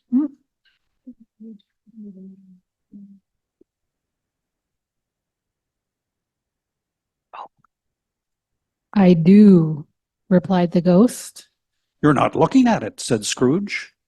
But I see it, said the ghost, notwithstanding. Well, returned Scrooge, I have but to swallow this and be for the rest of my days persecuted by a legion of goblins, all of my own creation. Humbug, I tell you, humbug. At this, the spirit raised a frightful cry and shook its chain with such a dismal and appalling noise that Scrooge held on tight to his chair to save himself from falling in a swoon. But how much greater was his horror when the phantom, taken off the bandage around his head, as if it were too warm to wear indoors, its lower jaw dropped down upon its breast. Scrooge fell upon his knees and clasped his hands before his face. Mercy, he said, dreadful apparition, why do you trouble me? Man of the worldly mind, replied the ghost, do you believe in me or not? I do, said Scrooge. I must, but why do spirits walk the earth, and why do they come to me? To sit staring at those fixed glazed eyes in silence for a moment would play. Scrooge felt the very deuce with him. It is required of every man, the ghost returned, that the spirit within him should walk abroad among his fellow men and travel far and wide. And if that spirit goes not forth in life, it is condemned to do so after death. It is doomed to wander through the world. Oh, woe is me, and witness what it cannot share, but might have shared on earth and turned to happiness. Again the spectre raised a cry and shook its chain and wrung its shadowy hands. You are fettered, said Scrooge, trembling. Tell me why.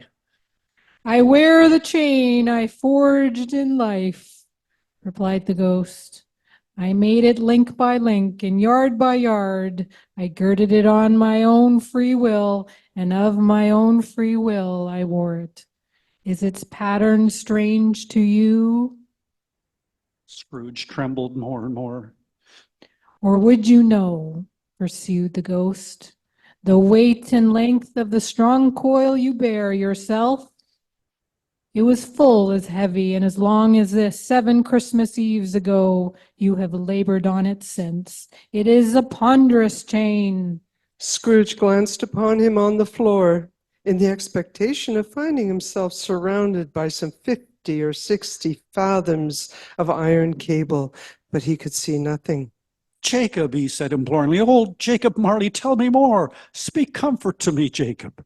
I have none to give, the ghost replied. It comes from other regions, Ebenezer Scrooge, and is conveyed by other ministers to other kinds of men. Nor can I tell you what I would. A very little more is all permitted to me. I cannot rest. I cannot stay. I cannot linger anywhere. My spirit never walked beyond our counting house. Mark me. In life, my spirit never roved beyond the narrow limits of our money-changing hole, and weary journeys lie before me. It was a habit with Scrooge, whenever he became thoughtful, to put his hands in his breeches pockets, pondering on what the ghost said. He did so now, but without lifting up his eyes or getting off of his knees. You must have been very slow about it, Jacob, Scrooge observed in a businesslike manner, though with humility and deference. Slow, the ghost repeated. 7 years dead and traveling all the time. The whole time, no rest, no peace, incessant torture of remorse. You travel fast? On the wings of the wind.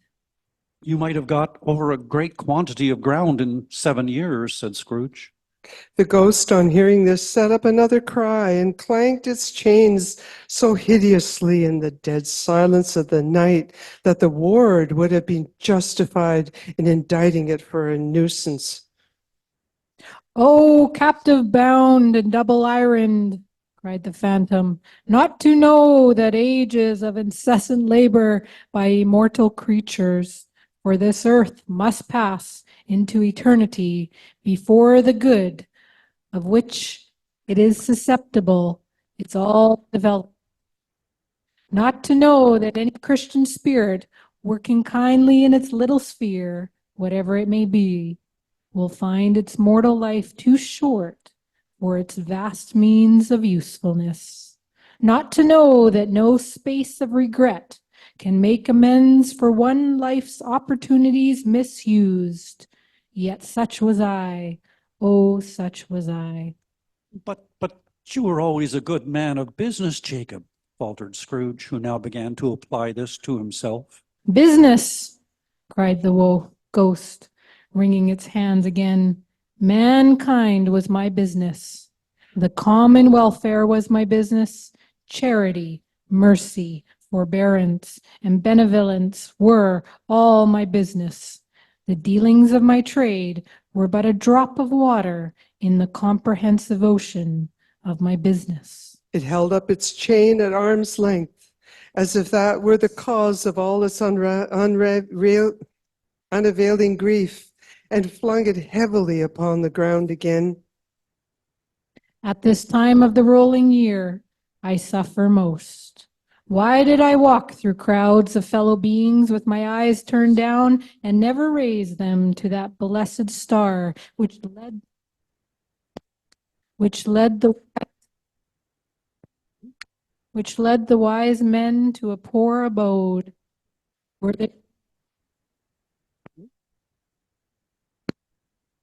there no The spirit is leaving us. not doing anything? Were there no poor homes to which its light would have conducted me? Scrooge was very much dismayed to hear the spectre going on at this rate and begun to quake exceedingly. Hear me! My time is nearly gone. I will, said Scrooge, but don't be hard upon me. Don't be flowery, Jacob, pray. How is it that I appear before you in a shape that you can see? I may not tell. I have sat invisible beside you many and many a day. It was not an agreeable idea. Scrooge shivered and wiped the perspiration from his brow. That is no light part of my penance, pursued the ghost. I am here tonight to warn you that you have yet a chance and hope of escaping my fate, a chance and hope of my procuring Ebenezer. You were always a good friend to me, said Scrooge. Thank you. You will be haunted. You will be haunted by 3 spirits. Scrooge's countenance fell almost as low as the ghost had done. Is that the chance and hope you mentioned, Jacob? He demanded in a faltering voice. It is. I think I'd rather not, said Scrooge. Without their visits, you cannot hope to shun the path I tread. Expect the first tomorrow when the bell tolls 1. Couldn't I take 'em all at once and have it over, Jacob? Hinted Scrooge. Expect the second on the next night at the same hour, the third upon the next night when the last stroke of 12 has ceased to vibrate. Look to see me no more, and look that, for your own sake, you remember what has passed between us. When it had said these words, the spectre took its wrapper from the table and bound it around its head as before. Scrooge knew this by the smart sound its teeth made when the jaws were brought together by the bandage. He ventured to raise his eyes again and found his supernatural visitor confronting him in an erect attitude, with its chain wound over and above its arm. The apparition walked backwards from him, and at every step it took, the window raised itself a little so that, when the spectre reached it, it was wide open. It beckoned Scrooge to approach, which he did. When they were within 2 paces of each other, Marley's ghost held up his hand, warning him to come no nearer. Scrooge stopped, not so much in obedience as in surprise and fear, for on the raising of the hand he became sensible of confused noises in the air, incoherent sounds of lamentation and regret, wailings inexpressibly sorrowful and self-accusatory. The spectre, after listening for a moment, joined in the mournful dirge and floated out upon the bleak, dark night. Thank you, Libbie. Well, that was an interesting little go, guys. Good for you. And I have to say, I do think the ghost was here because my finger was nowhere near that on-off button and it kept cutting off. So that is, yeah, that was a little strange. Yeah, thank you, thank you. All right, well, that brings the 2023 members' night of the Electric Mermaid to a fitting close, and I want to take a moment and wish everybody a great season, holiday break, whatever form that takes for you, with family or friends, or for those of you who, God forbid, have to work. Our hearts are with you. And we look forward to seeing everybody back here healthy and with a fresh slate of writing to share or music to share in 2024. Let's have a big shout out and round of applause to Char before we go for looking after us again tonight. Thank you. And to Karl for helping us along, moderating. Thank you, Karl. To Sheila in the back there, serving us drinks. Yay, Sheila. To all of you open micers out there in Zoom land and here live at Char's for coming and sharing your work with us and inspiring us. As always, a great evening with lots of variety and lots of inspirational stuff there. So, like I said, look forward to lots of fresh work in the new year, and hopefully I'll even have time to do some fresh work. I'm seeing some light at the end of the tunnel in the house building, so all is good. So take care, everybody. Stay safe, and God bless, and we'll see you in 2024. Yay! Good night.